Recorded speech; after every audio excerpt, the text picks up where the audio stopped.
In today's video, I'm going to teach you how to close period in Xero. Closing a period in Xero is essentially about locking your books so no one can accidentally change finalized numbers. We'll do this by navigating to your financial settings, reviewing a couple of key tax preferences, setting lock dates, confirming your time zone, and saving your changes. Start by signing in and heading to your Xero dashboard. Along the top menu, click Accounting. From there, open Accounting Settings. This brings you into the area where you manage how your accounting data behaves system-wide. In the Settings view, go to the Accounting section, then choose Financial Settings.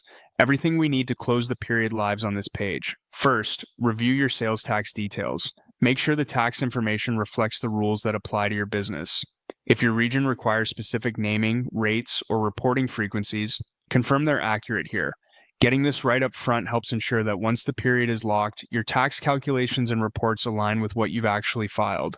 Next, look at your tax defaults. These defaults determine which tax rates apply automatically to sales and purchases. Setting the correct defaults minimizes manual adjustments and helps keep transactions consistent, especially important once you lock the period and want to avoid rework. Now, set your lock dates. This is the key step for closing the period. Choose the date up to which you want to prevent changes, typically the last day of the month or year you've finished reconciling and reporting.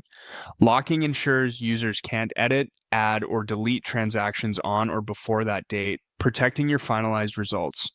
Depending on your access and preferences, you may have the option to lock for all users or allow limited edits for advisors. Pick the option that matches your internal controls and responsibilities. Before saving, double-check your time zone. The lock date respects your organization's time zone, so ensuring it's correct prevents unexpected cutoffs or late-night postings slipping into the wrong period. When everything looks good, click Save. That's it. The period is now closed using Xero's lock dates. As a best practice, let your team know the period is locked so they post new activity to the next open period. If you discover something that truly needs updating, you can temporarily adjust the lock date, make the correction with appropriate documentation, and then reapply the lock. But in general, keep the lock in place to preserve the integrity of your accounts.